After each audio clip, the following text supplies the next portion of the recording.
Hey YouTube! Hey YouTube! My name's Azar. And my name is Bryce, and we are Team ESL.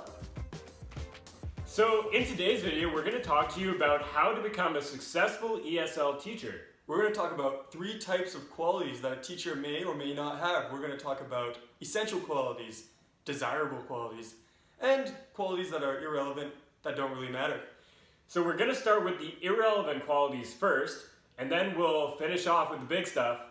The essential qualities.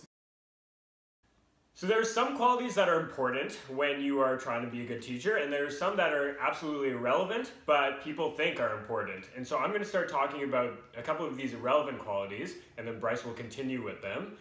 So starting with age. Age is not important. You could be 16 years old, or you could be 60 years old, but it really doesn't matter how old you are in order to teach.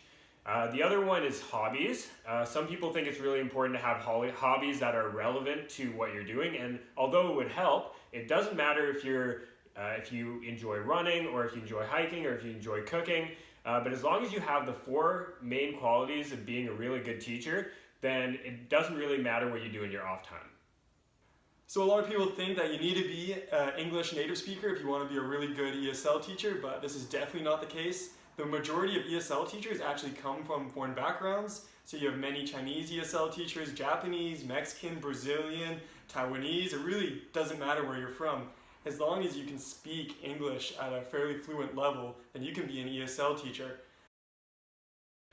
So before we get into the essential qualities, we're just going to talk a little bit about some desirable qualities that would be good to have. Not necessary, but would be good to have. So one of them is curiosity, and I kind of touched on it in the last point already, but it's good if you have some interest in working with the ESL students in your spare time. So maybe you are tutoring, or maybe you are volunteering in certain places, and that would obviously help. Another one is sense of humor. You don't need to be funny, but it does help to have a sense of humor. Bryce, let me tell you a joke. I want to hear it. What did the sea say to the beach? I don't know.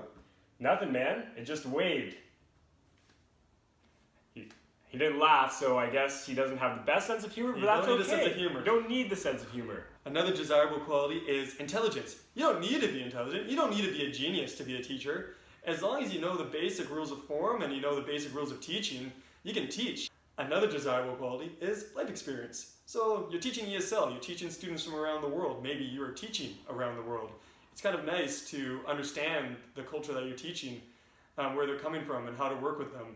This is not necessary because you're going to learn more and more about your students as time goes on, but the more life experience you have, the easier it will be in the classroom and the more beneficial it will be for your students. Hey guys, we finally made it. We made it to essential qualities. So these are the most important qualities. These are the qualities that every ESL teacher should have if they want to be successful. So you ready to get started, Azar? I'm so ready. I was born ready for this. So the first essential quality is patience. So you're going to work with so many different students. They're going to be different ages. They're going to be different levels with different backgrounds. And you're just going to have to be patient to make sure that you're teaching them effectively.